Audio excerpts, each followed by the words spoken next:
Bonjour à tous, bonjour à toutes. Je reviens aujourd'hui pour vous parler, comme le titre l'annonce, de livres pour enfants. C'est un sujet que moi j'adore parce que j'adore faire des découvertes d'albums jeunesse. C'est un sujet qui me passionne. J'aime beaucoup en proposer régulièrement des nouveaux à mon fils. Et c'est pour autant des thèmes de vidéos qui sont pas trop regardés sur ma chaîne. C'est pas le thème qui est regardé par une grosse partie de mes abonnés. Ce qui est normal parce que vous n'êtes pas tous parents et tous parents de jeunes enfants, puisque les livres que je propose pour les enfants sont des livres jeunesse, des albums jeunesse ou des petits documentaires. J'avais proposé une vidéo sur des livres pour des enfants à partir de 6 mois et en général je propose des livres jeunesse jusqu'à l'âge de 7-8 ans par tranche d'âge en fait, et je vous présente ça par chronologie de mes découvertes. Vous êtes plusieurs à me poser des questions régulièrement sur Instagram. Par exemple, vous allez m'écrire un mail privé pour me demander est-ce que tu connais des livres sur la rentrée des classes, des livres sur tel sujet, et je suis obligée de vous renvoyer à plusieurs vidéos, voire à une vidéo en particulier, de vous dire à quelle minute j'en parle. Je me suis dit que plutôt que de faire ça, ce serait plus facile pour vous de retrouver les livres dont vous avez besoin pour aborder un sujet en particulier avec votre enfant en faisant des vidéos par thème. Et aujourd'hui, j'avais envie de parler du thème de l'arrivée d'un petit frère ou d'une petite sœur. En tout cas, de l'agrandissement de la fratrie. Je vais commencer tout de suite. Je vais commencer par les livres pour les plus jeunes. Si votre enfant a 18 mois, je dirais à partir de 2 ans, vous pouvez commencer à lui proposer cette collection de Max et Lapin aux éditions Nathan, de Astrid Desbordes et Pauline Martin. Ce sont des illustratrices et auteurs que j'aime beaucoup.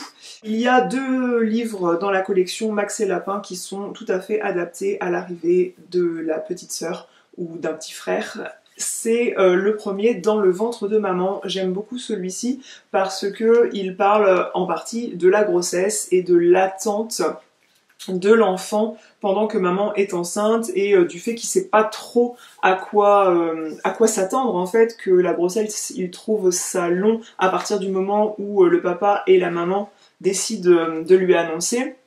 Lui, il se rend pas compte de ce qui se passe dans le ventre de maman, mais il voit bien que le ventre de maman grossit, qu'il y a des choses qui se passent là-dedans puisque ça bouge, donc il voit qu'on peut toucher le ventre de maman.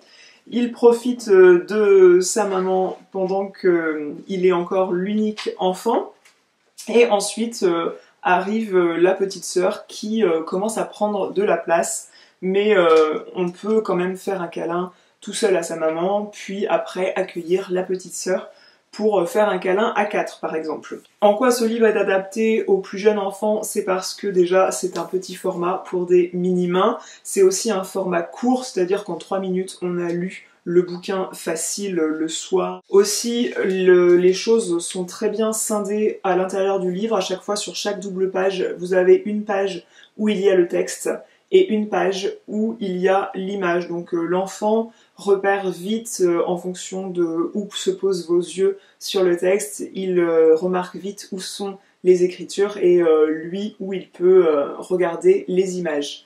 Les dessins sont mignons avec des couleurs douces, des couleurs pastel, c'est très lisible, les dessins sont clairs, nets, précis, et du coup c'est ce qui en fait un livre très adapté à un enfant de 2 ans et 3 ans aussi, c'est très bien. Donc nous on avait ces livres à l'arrivée de la petite sœur de Pierre, donc quand Juliette est arrivée, Pierre avait à peine 3 ans, et à 3 ans aussi ce sont des livres parfaits.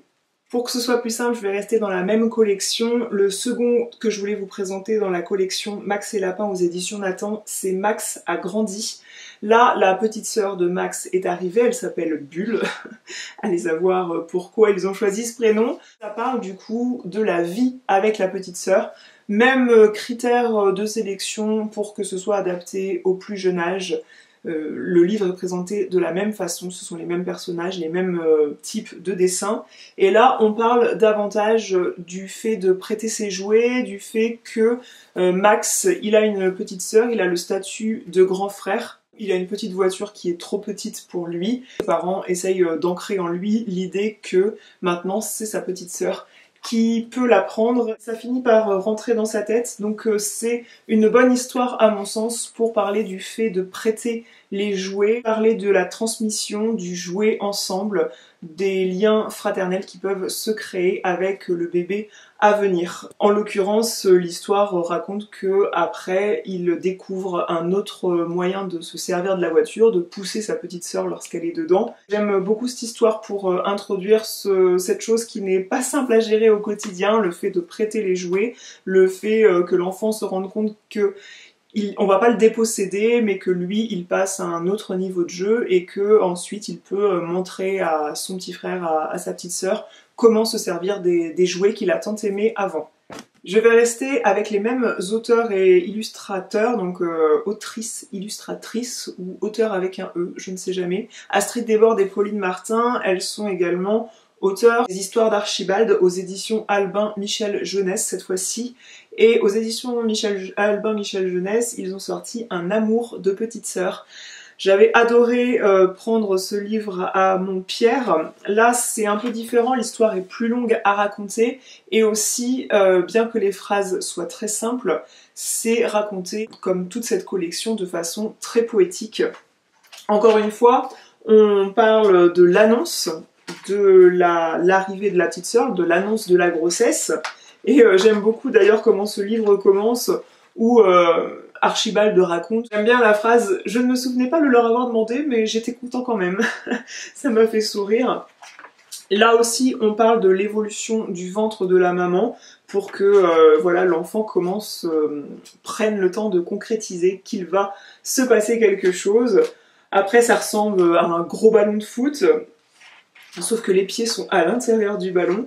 Et ensuite, ça parle quand même de la vie avec le bébé dans la maison pour dire qu'il prend beaucoup de place du fait qu'elle crie très fort et que les parents risquent de devoir se consacrer quand même à un fort pourcentage à cette petite sœur, à ce nouveau bébé. Bien le fait qu'il précise aussi, maman m'a dit que dans le cœur des parents, il n'y a jamais de problème de place, c'est grand comme le ciel. Donc on rassure aussi l'enfant sur l'amour qui ne va pas se diviser mais se multiplier.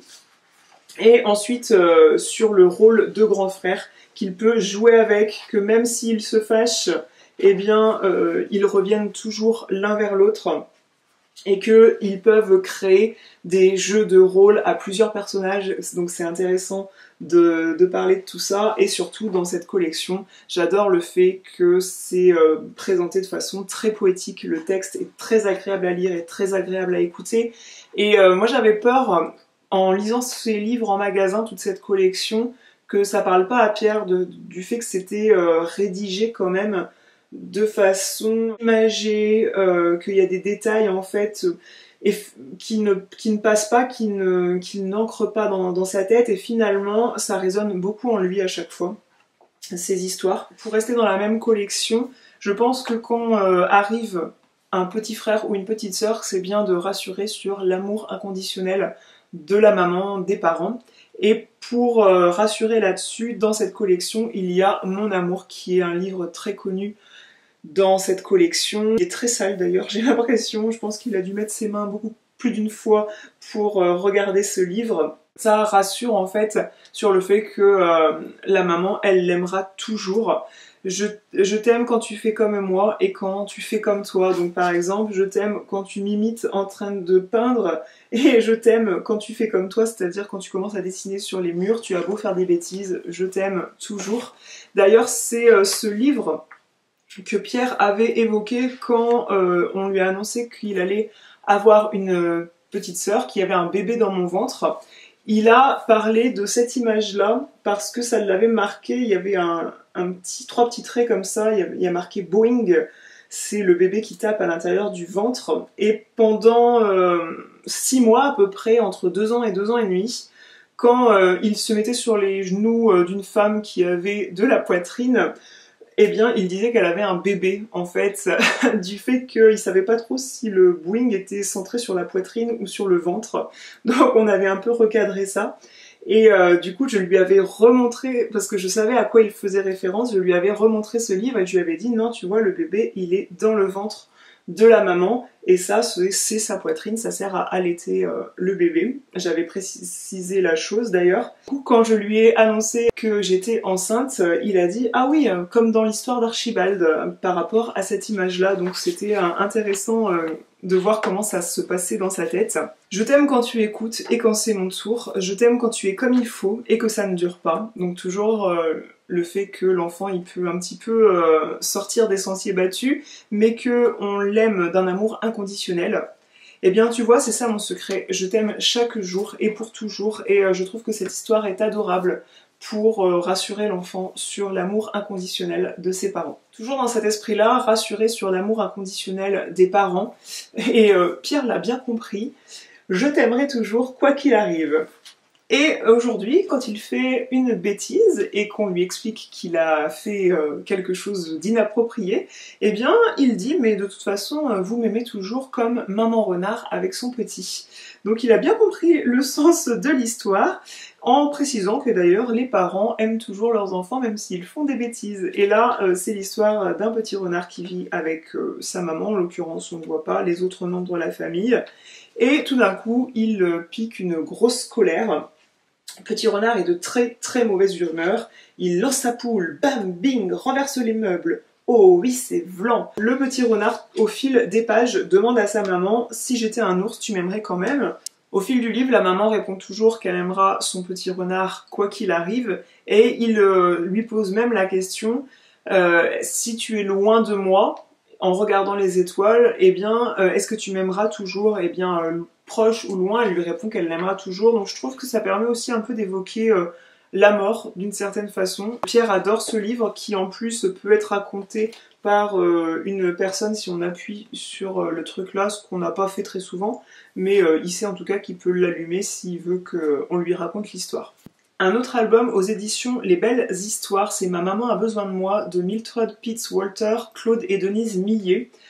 J'ai beaucoup aimé ce livre parce qu'il y avait une image de l'allaitement maternel. Donc ça parle non pas de la grossesse, il n'y a aucune image de la maman enceinte, ça parle vraiment de l'arrivée du bébé à la maison où les parents y rentrent de la maternité et le petit garçon, Simon, est très fier devant ses copains, sa petite sœur vient d'arriver à la maison. Sauf que lui il a du mal à trouver sa place parce que un bébé ça dort, ça mange, ça dort, ça mange. Et lui il se trouve inutile face à tout ça alors qu'il a envie d'aider sa maman. Jusqu'à ce que ce soit l'heure du bain et que sa maman le fasse participer. Donc ça c'est un moment où l'enfant peut s'identifier si on est amené à faire ça à la maison. Et ensuite elle lui propose de porter sa petite sœur. Donc là le petit Simon est très fier. Ce que j'aime beaucoup, comme je disais, c'est que il y a une image de l'allaitement où certes l'enfant, on lui explique qu'on ne va pas mettre la cuillère à la bouche ni le biberon à la bouche de l'enfant, mais qu'elle prend le sein et du coup ça permettait d'introduire le sujet. Encore une fois, c'est adapté à un enfant d'un assez jeune âge parce que le texte, la syntaxe des phrases, c'est très simple, avec quelques répétitions, mais c'est voulu en fait dans la construction de ce texte, et on a le texte d'un côté, l'image de l'autre à chaque fois. C'est une histoire qui a beaucoup plu à Pierre et qui avait beaucoup interpellé son attention, donc c'est un livre que je vous recommande si en plus de ça vous voulez allaiter. Pierre aime bien regarder les histoires, à chaque fois les autres livres qui sont proposés dans une même collection, et en l'occurrence je peux pas vous le recommander parce qu'on l'a pas eu à la maison, je l'ai jamais lu, mais dans la même collection il existe Un bébé et moi alors. Donc pourquoi pas regarder ce livre en magasin. Un autre livre que j'apprécie beaucoup de Benjamin Perrier et Jules, c'est Moi le grand frère, aux éditions de La Martinière Jeunesse. C'est un livre que j'avais acheté dans une librairie qui est très agréable à Rochefort, l'Arbre à mots. Vous pouvez prendre un thé et aussi feuilleter des livres en même temps pour les acheter si vous avez envie. Encore une fois, c'est un livre qui commence un petit peu comme l'histoire d'Archibald, l'histoire de la petite sœur, où les parents font l'annonce à l'enfant qui, lui, n'avait rien demandé, mais on lui fait l'annonce qu'il va avoir un petit frère ou une petite sœur. En tout cas, on lui dit qu'il va être grand frère, mais on ne lui dit pas s'il va avoir un petit frère ou une petite sœur. Et lui, tout de suite, Il est très surpris, alors il fait une tête assez interloquée, mais toute la nuit, il va penser que c'est super, on pourra faire des super trucs, des sous-marins, construire des choses, vivre plein d'aventures. Et le matin, il dit de quoi il a rêvé avec son petit frère, et ses parents lui disent mais mon grand, c'est pas un petit frère que tu vas avoir, mais une petite sœur. Et puis du coup, en fait, il reprend le fil de son imagination, il reprend les mêmes histoires que dans ses rêves en disant avec ma petite sœur, je vais faire ça, ça, ça, tout pareil en fait. De ce fait-là, ça introduit la question du genre, du sexe du petit qui va arriver, du bébé qui va arriver, et ça permet d'évoquer avec l'enfant que petite sœur ou petit frère, peu importe, il va pouvoir jouer tout pareil avec lui. Donc j'ai trouvé ce livre intéressant de ce point de vue-là. Un livre découvert tout récemment qui a beaucoup plu à Pierre parce que c'est une histoire avec des ours et que ça fait partie de ses animaux préférés. C'est aux éditions L'École des loisirs et il y a plein de pépites à découvrir sous ce format-là, donc soit ouvert de ce sens-là, soit ouvert de ce sens-là, mais ce sont des petits formats qui coûtent à peu près 5 €. Donc celui-ci, en l'occurrence, je l'ai payé 5 €. Et là, c'est un livre de Sam McBratney et Anita Geram. Vous êtes tous mes préférés. Une fratrie de 3 ours avec maman ours, papa ours. L'histoire explique que maman dit toujours « Vous êtes les plus merveilleux oursons du monde ». Et un jour, les enfants se questionnent, ils disent « Mais pourquoi maman dit ça ? Comment le sais-tu » Ils commencent à se comparer. Il y en a un qui dit toi, t'as des tâches, alors peut-être que t'es plus merveilleux et peut-être que papa et maman t'aiment plus parce que tu as des tâches. Il y a l'oursonne aussi qui commence à se demander « Moi, je suis une fille et vous êtes des ours, des oursons, alors peut-être que papa et maman vous aiment plus parce que vous êtes des garçons. » Et puis l'autre, il va se demander un truc du même genre et j'aime bien le fait encore d'expliquer aux enfants, au travers un livre, qu'il n'y a pas de différence entre les enfants d'une fratrie, qu'on les aime tous autant les uns que les autres, bien qu'ils aient un aspect physique. Oui, bien qu'ils aient un aspect physique différent. Bah oui, mais Chouchou, t'es là, hein, tu voulais faire savoir que t'es là. J'aime bien ce fait-là que l'enfant, il a beau être rassuré, en fait, que ok, papa et maman, ils nous aiment tous les uns autant que les autres, mais une fois que bébé arrive et qu'on voit que tiens c'est une fille, moi je suis un garçon, tiens elle est blonde, moi je suis brun, d'expliquer aux enfants que l'apparence physique n'a aucune importance.